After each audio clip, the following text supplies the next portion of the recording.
ஓம் நமச்சிவாய.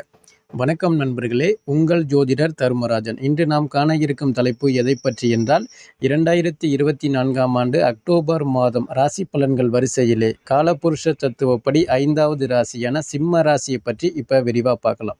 அதுக்கு முன்னாடி நம்ம சேனலை இப்போ தான் நீங்கள் முதல் முறையாக பார்க்குறீங்க அப்படின்னா நம்ம சேனலை சப்ஸ்கிரைப் பண்ணுங்கள், கூடவே பெல் பட்டனையும் அழுத்துங்க. அப்போ தான் நான் போடுற ஒவ்வொரு வீடியோவும் உங்களுக்கு உடனுக்குடனாக வரும். வாங்க வீடியோக்குள்ளே போகலாம். பொதுவாக சிம்ம ராசியை பொறுத்த வரைக்கும் இந்த அக்டோபர் மாதத்தில் கிரகநிலை அமைப்பு எப்படி இருக்குன்னு சொல்லிட்டு ஃபஸ்ட்டு அதை பார்த்துடலாம். சூரியனை பொறுத்த வரைக்கும் 17ஆம் தேதி வரையும் 2ஆம் பாவகத்திலையும் 17ஆம் தேதிக்கு பிறகு 3ஆம் பாவகத்துக்கும் வராப்புல. புதனை பொறுத்த வரைக்கும் 10ஆம் தேதி வரையும் 2ஆம் பாவகத்திலையும் 10ஆம் தேதிக்கு பிறகு 3ஆம் பாவகத்துக்கு போகிறாரு. சுக்கிரனை பொறுத்த வரைக்கும் 3ஆம் பாவகத்தில் ஆட்சி வீட்டில் வலுவாக இருக்கிறாரு. 13ஆம் தேதிக்கு பிறகு 4ஆம் பாவகத்துக்கு போகிறாப்புல.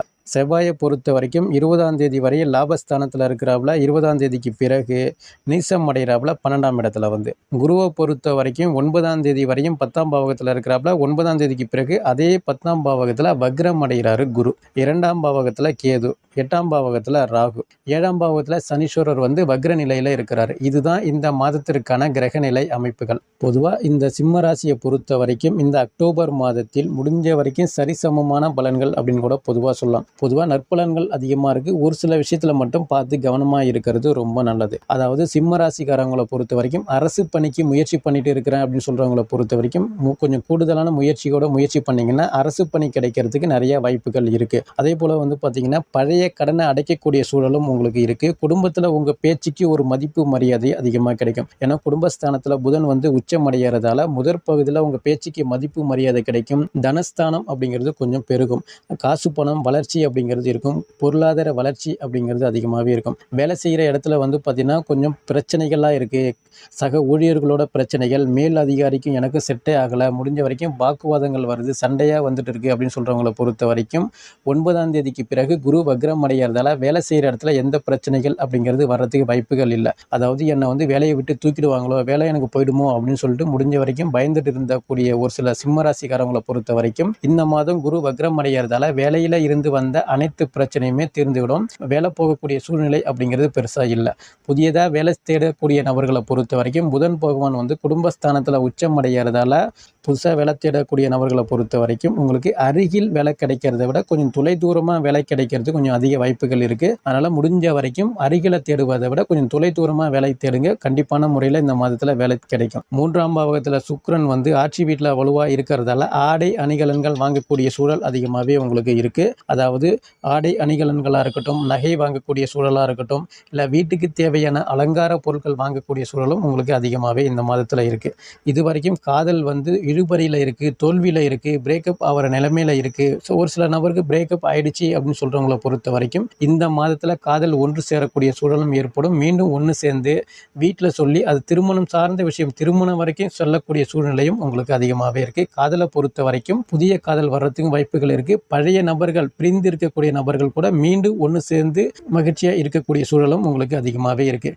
கணவன் மனைவிக்குள்ளே இந்த மாதத்தை பொறுத்த வரைக்கும் சுக்கிரன் ஆட்சி வீட்டில் வலுவாக இருக்கிறதால முடிஞ்ச வரைக்கும் கணவன் மனைவிக்குள்ள பிரச்சனை அப்படிங்கிறது பெருசாக இல்லை. அதாவது முதல் பகுதியில் கணவன் மனைவிக்குள்ள ஒற்றுமை அப்படிங்கிறது அதிகமாக இருக்கும். 2வது பகுதி அதாவது வந்து பார்த்திங்கன்னா ஒரு 13ஆம் தேதிக்கு பிறகு சுக்கிரனை பொறுத்தவரை 4ஆம் பாவகத்துக்கு வர்றதால அதன் பிறகு கணவன் மனைவிக்குள்ள ஒரு சில கருத்து வேறுபாடுகள், மிஸ் அண்டர்ஸ்டாண்டிங் வரதான் செய்யும். அது முடிஞ்ச வரைக்கும் யாராவது ஒரு நபர் விட்டு கொடுத்து அனுசரித்து போகிறது ரொம்ப நல்லது. 7ஆம் பாவகத்தில் சனீஸ்வரரை பொறுத்த வரைக்கும் வக்ரம் அடைஞ்சு ராசியை பார்க்கறதால நண்பர்கள் விஷயத்தில் கொஞ்சம் பகை வர்றதா இருக்கட்டும், இல்லை உறவினர்கள் விஷயத்தில் கொஞ்சம் பகை வர்றதா இருக்கட்டும், இது போல விஷயங்கள் பகை வரதான் செய்யும். அதாவது அதெல்லாம் நீங்கள் விட்டு கொடுத்து அனுசரித்து போகிறது ரொம்ப நல்லது. நண்பர்கள் விஷயத்தை பொறுத்த வரைக்கும் கொடுத்தல் வாங்கல் விஷயத்தில் கொஞ்சம் மனஸ்தாபங்கள் ஏற்படும். அதனால் யாரிடமும் இந்த மாதத்தை பொறுத்த வரையும் காசு பணம் கொடுக்கவும் வேண்டாம், காசு பணம் கடன் வாங்கவும் வேண்டாம். முடிஞ்ச வரைக்கும் இருக்கிறத வச்சுட்டு ரன் பண்ணுறது ரொம்ப நல்லது. 8ஆம் பாவகத்தில் ராகு பகவான் இருக்கிறதால இடமாற்றம் அப்படிங்கிறது ஒரு சில நபர்களுக்கு ஏற்படும். அதாவது நான் வெளியூரில் வேலை பார்த்துட்டு இருக்கிறேன், சொந்த ஊர் பக்கத்துக்கு நான் போகிறதுக்கு முயற்சி பண்ணுறேன் அப்படின்னு சொல்கிறவங்கள பொறுத்த வரைக்கும் சொந்த ஊர் பக்கம் போகிறதுக்கு நிறைய வாய்ப்புகள் இருக்குது. அதே போல் சொந்த ஊரில் இருக்கிறேன், வெளியூரில் நான் வேலைக்கு போகிறதுக்கு முயற்சி பண்ணிட்டு இருக்கிறேன் அப்படின்னு சொல்கிறவங்கள பொறுத்த வரைக்கும் வெளியூர் சென்று வேலைக்கு தேடக்கூடிய சூழ்நிலையும் உங்களுக்கு இருக்குது.